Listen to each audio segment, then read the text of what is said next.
Hey guys, I'm re-recording this because I sounded dead inside when I first recorded it. I'm not re-recording when I'm talking about my portfolio. You're just gonna have to deal with that. But this is my portfolio video. I got accepted into these schools, and in the fall I'm going to Rhode Island School of Design.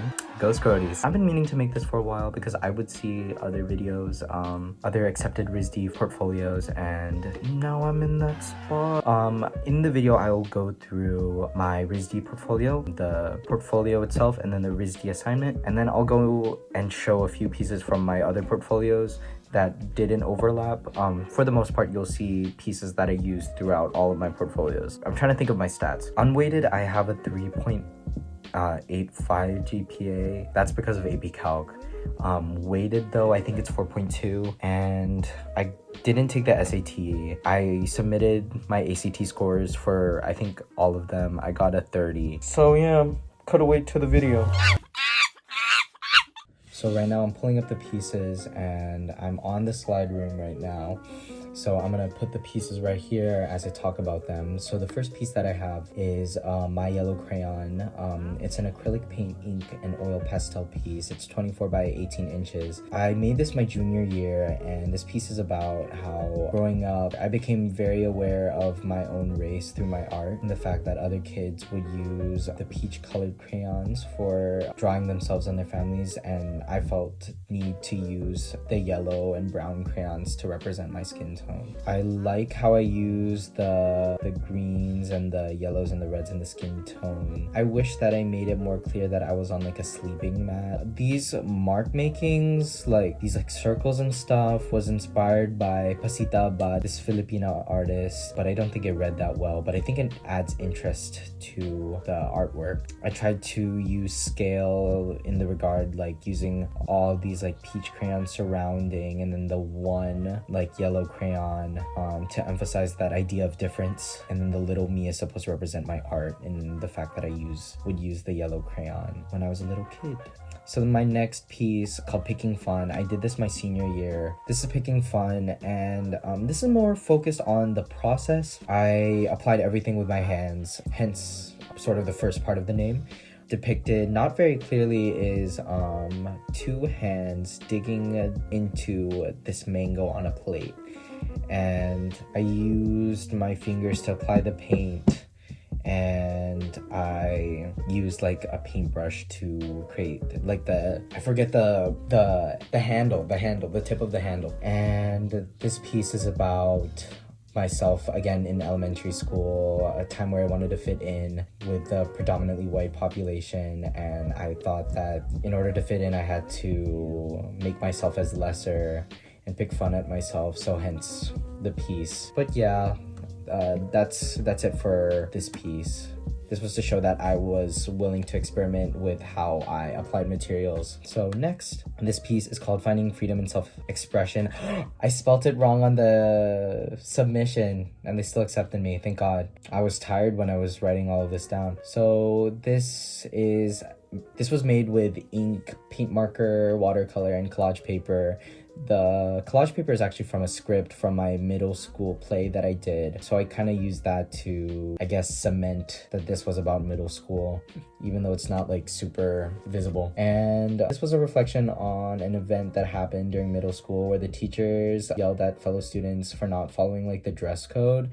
And I remember afterwards, one of the teachers was like, "You can't wear your fanny pack," and that like really upset me, and I made a piece about it. So here it is. The title is kind of self-explanatory in the sense that it's me feeling more like myself when I'm able to accessorize, because I went to, again, Catholic school. I had a uniform and I felt like couldn't really express myself clothing wise. So again, in the color choice, it's subtle, but I try to express that sort of happiness with the yellow color in the smaller version of myself, and then feelings of discontentment with the blues and the purples and a little bit of the orange. I really like the mark making in this. Yeah, no, that's all I have to say about it. Next piece is Help the Piggy. This is a still life I did junior year. I put it in here to show technical skill. It's not my favorite piece. I feel like I could have done better just with like you can see the grain in the piece. And then don't do what I did, because you can literally see where the paper ends, and that's not good. That should be cropped out. I'm glad they didn't notice that, or they chose not to make it a big deal. But here is a still life of bottles. These are kombucha bottles, and there's a candle in the background and my glasses that I lost. And there is this little piggy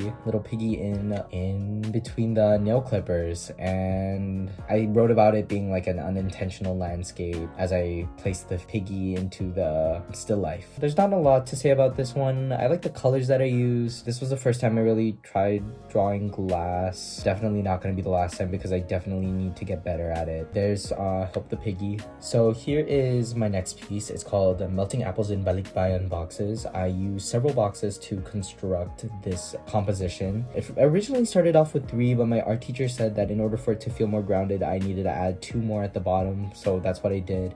This piece addresses and reflects on the nature of generational trauma in immigrant households through the use of Balikbayan boxes, trying to reflect this notion that trauma is something that is passed down from generation to generation, and if there's not an attempt to unpack and work through that, it'll just get passed on to further generations. So yeah, I like the light in this and the branches. This is one of the first times where I really tried like a new shape for a canvas. I think it turned out okay. I wish it was a little bit more sturdy, but that dramatic lighting is something that I'm glad I was able to do with this. It's 46 by 40 inches, pretty big. Next is a little animation. It's called Perception of Self Grows. This is a short animation. I took a photo and then in Procreate, I edited the colors and I animated it and added like a key onto the white area so that I could add a video of myself. This was about like in response to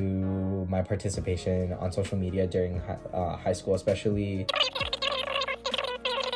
This was a fun little, not really fun in subject matter, but it was nice to play around with animation. Right here is my Chuck Close assignment made with acrylic paint. It's 28 by 44 inches. And we used gridding, which I don't really do that much, but this was to demonstrate technical skill and understanding lighting source and such. And I like the texture that I did for my beret. I like this piece. I don't usually grid. I don't recommend gridding all the time, but I think it turned out pretty good. So there's that. Next piece, applying myself as a checklist. This is showing that I'm willing to revise and experiment. This piece is 18 by 30 inches. It started off just acrylic paint, but then I did acrylic paint and spray paint. This painting depicts myself at a desk where smaller mango-like personas are found working on my application for college. This is supposed to represent like frustration, navigating the college process and checking lists that feel like they'll never stop ending, that like dread that I try to portray with the spray paint dripping, just very busy and hectic. And I felt like that wasn't originally portrayed with the part that you see at the top, but I think I was able to convey that more in the second image below it. Next is my ate Aileen. She was an RA at this summer program that I went to, and she posed for the visual art students so that we could do figure study. And I wanted to show that I have background in this, so there it is. It's in charcoal and it's 18 by 20. And then here is a filter,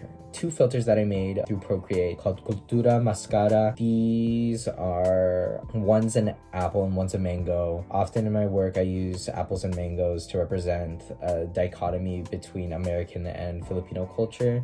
And I wanted to take from where my parents are from. There is a festival called Masskara, and ignore my headphones turning off. I tried to take inspiration from the masks that I would see whenever I would search up the festival. It was fun to do, and again, showing that I am willing to experiment with different forms of media. Here's my next piece. It's called Faux versus Real. This piece is about when Filipino President Duterte made a comment towards overseas Filipinos, claiming that they were not true Filipinos, that they were specifically like, I don't remember the exact comment, but it was more towards Filipino Americans. And he's often characterized in this like pig-like demeanor, or from what I would hear.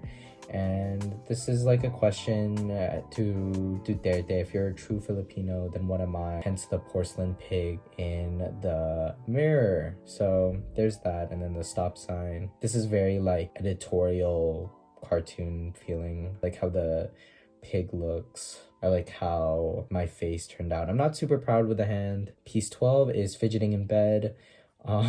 This piece is on cardboard. It's 23 by 30 inches, and it depicts myself merging into my pillow as my hands press into the fidget toys on top of me that make up the blanket. This piece reflects on my anxiety that peaks as I go to bed. The feeling of dread and the thoughts that keep me are manifested in the hands that pop the fidget toys on my blanket. Next is Conversations of Origin. This is an ink piece. It is 24 by 18. This is a representation of many encounters where I am asked, where are you from, despite being raised in the States. It's not super clear in this version. I revised it digitally, so it's more clear, but there's a mango in the front and an apple in the back. And that sort of is representing how they see my race before they see me as American, that sort of idea of a perpetual foreigner. And then I took inspiration from video games with like the dialogue boxes and these pin and speech bubble sort of things. They were originally like pins because like in Google Maps or like maps you'll see like the pins, but someone pointed out they look like speech bubbles and I was like, okay, that makes sense. This is a planning page for a 3D piece that you will see right now. Cooking Success is a piece that I made during my summer program where it's made out of wire mesh and then paper mache and then foam and clay. It's a sort of like an installation. It's talking about you have to, in order to have success, you have to build it from a foundation of failure. And I try to convey that through this like omelet-like shape. And the colors are supposed to be indicative of like the negative experiences leading to the success that you gain from those negative experiences. Next is a sort of, it's not like a full animation, but it's just like there's an animated part. This is talking about how during online school it felt like there was a seemingly endless list of to-dos, creating stress on my back. And those to-do lists are like on the chair, like the back of the chair. Here is Bitten By Anxiety. This is a series of prints. They're block prints. And it depicts me as a Filipino folklore creature known as aswang.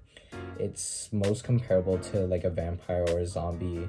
And it's in the same way that vampires are. They are both repulsed by garlic. I use the aswang as a representation of anxiety and my aversion to it, represented by the slices of garlic. I experimented with how I applied color. One, I used Shinkale, a process where you have like thin paper in order to have color on the print. And I just applied directly ink onto the paper. Next is Rotten Ideologies. This was originally an acrylic painting, and then I had a collaged material, and then I revised it digitally. This piece depicts, I wanted to, portray that feeling of being trapped and feeling small. So there's that playing with the scale, I feel small, and then they're like towering over me. And the imagery of them being apples is indicative of rotten ideologies that are planted into their heads that were brought to the forefront when they were harassing me. Pink is used to bring out that feeling of shame and embarrassment. Here's a piece called Mangotaro, which is made with collaging material, spray paint, acrylic paint, and ink. This piece is inspired by Momotaro, where it's like the boy that's born out of a peach, but I think that's the extent of where I take inspiration from it. The family of the boy crowds around the mango as he is born as an apple, an aversion to the norms. This is talking about how me and my brother grew up more Americanized and how that strays sort of from that distance from our home culture as we grew up more aligned with American morals and like mindsets. And I use like birthday party bags to create texture and sort of, my intention was to create a feeling of distress through the wrinkles, and also the fact that I used birthday party favor bags was like birthday. I really like the colors in this piece. This was when I got a little bit more experimentation. I'm pleased with how this turned out. It smelled a lot like spray paint in the basement. I shouldn't have been doing that, but it turned out okay. Next is mother taken to Appledom. How is there another spelling error? This is actually like embarrassing. I don't remember changing the spelling of anything, but this is 18 by 24 and it depicts my mother, and it's a reflection on how medical field work has been outsourced to a large number of Filipinos, and how the nursing system has been Americanized so that they can take workers and outsource them to America. So the mangoes, again, floating up and then becoming apples, representing like assimilation into America. And I tried to subtract the mangoes with white to represent how they move into America to fill up empty spots where other nurses don't want to work.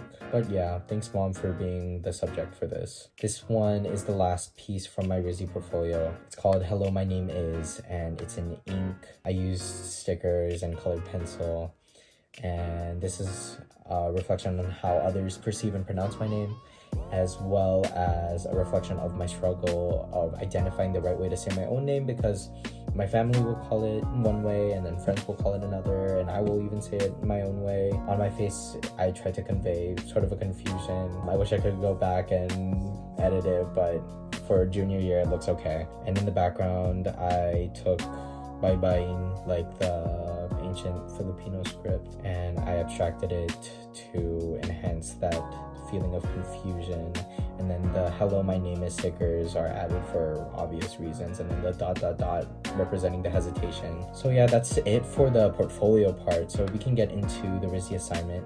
So the concepts that we had to choose from are ephemeral and tangible, complexity and contradiction, and chaos and order. I feel like a lot of people might have been choosing or looking to choose chaos and order, which I think the admissions officers was like, you don't really need to do that one.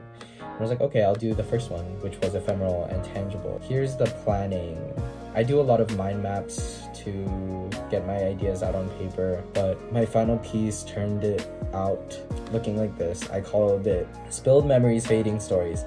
And I wrote down all the memories that I could think of while being in the Philippines, and there were a lot, and I crumpled them up and then I spray painted over them and portrayed them sort of spilling out of this like can. And this discusses ephemerality and tangibility in the sense that memories are something that are fleeting. They're ephemeral.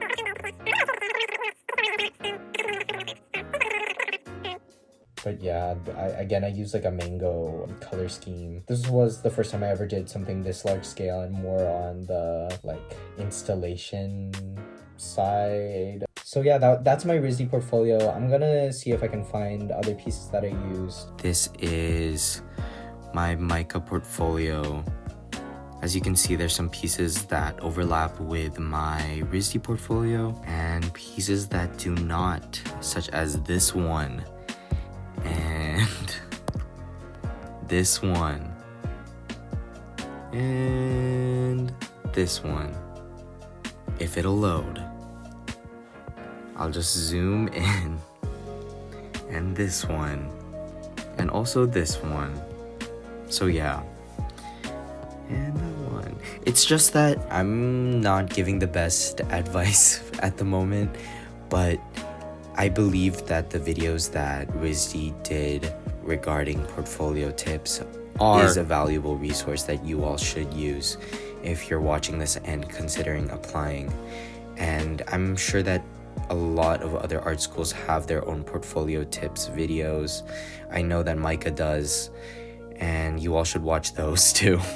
This is my Carnegie Mellon application. There's the forms that you have to do. I'm not going to show really all of that. This one is most like my RISD portfolio. The submission deadlines were both very close to each other. I included more of my printmaking stuff, and here are some of the work that I didn't include. You saw this in my MICA portfolio. Here's discussion in the womb. I'm trying to look to see. There's fear of identity. I really like this etching print. And I think that's it for that one. I really didn't. Oh no, never mind. I included this piece last minute into my Carnegie Mellon application, but I don't really like how it looks.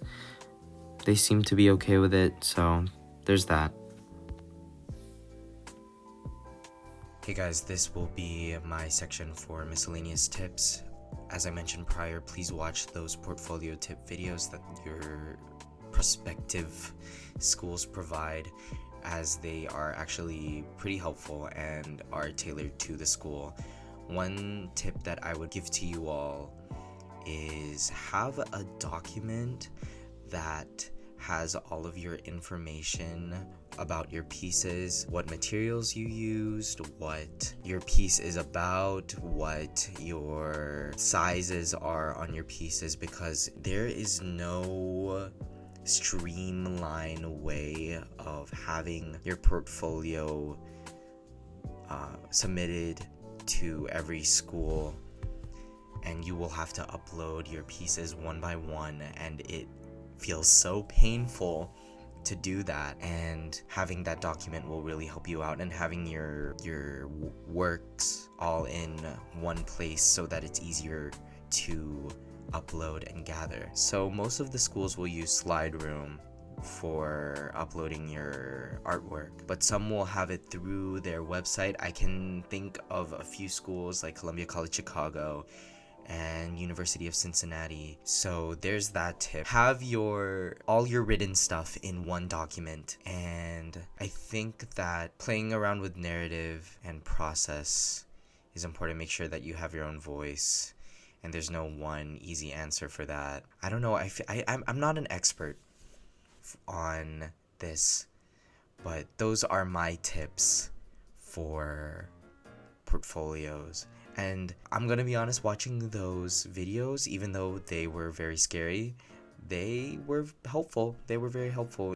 Even if they didn't give tips, just seeing the portfolios was enough to gain more insight into what I needed to do. And if you have the time and the access and resources, there is National Portfolio Day, where you can have your work reviewed by admissions officers. And if you miss those days, there is a thing, I'll link it in the description, where you can upload 3 pieces and get emailed feedback from admissions officers.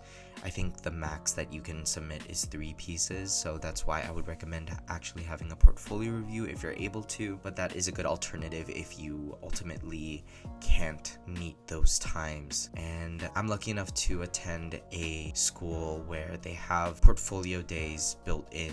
I go to an art magnet in a magnet high school, and yeah, so that is all I have to say for this video. Thank you for watching. If you're looking into going into art school, I hope this gave you some good insight into the application process. If you have any questions, I'll try my best to answer them in the comments. And if you're watching this and you are going to attend or already attend RISD, hi, I'm very excited to attend this school.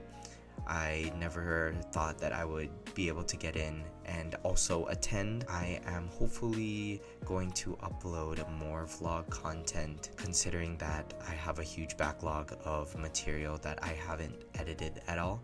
And hopefully in the fall, I can begin to vlog my experience at RISD. I keep on saying, so there's that, but that's it. Goodbye guys. Thank you for watching.